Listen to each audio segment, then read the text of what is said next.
ആമുഖത്തിൽ നാല് പ്രധാന വിഷയങ്ങൾ രേഖപ്പെടുത്തിയിട്ടുണ്ട്. ആമുഖത്തിൽ 4 പ്രധാന വിഷയങ്ങൾ രേഖപ്പെടുത്തിയിരിക്കുന്നത് ഭരണഘടനയ്ക്ക് അതിൻ്റെ സ്രോതസ് എവിടെ നിന്നാണ് ലഭിക്കുന്നതെന്ന് ആമുഖത്തിൽ വ്യക്തമായി രേഖപ്പെടുത്തിയിട്ടുണ്ട്.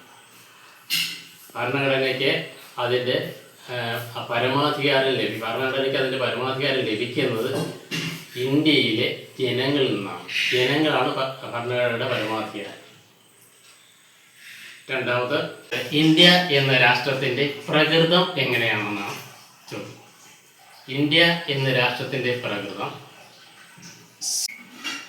Sovereign socialist secular democratic republic എന്നാണ്.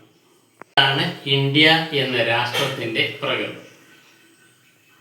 ഓക്കെ. ഇനി മൂന്നാമത്, ഭരണഘടനയുടെ ലക്ഷ്യങ്ങൾ എന്തൊക്കെയായിരിക്കണം എന്നാണ്. അത് നീതി, സമത്വം, സ്വാതന്ത്ര്യം, സാഹോദര്യം. ഇതാണ് ഭരണഘടനയുടെ ലക്ഷ്യം. ആമുഖത്തിലെ 4ാമത്തെ വിഷയം.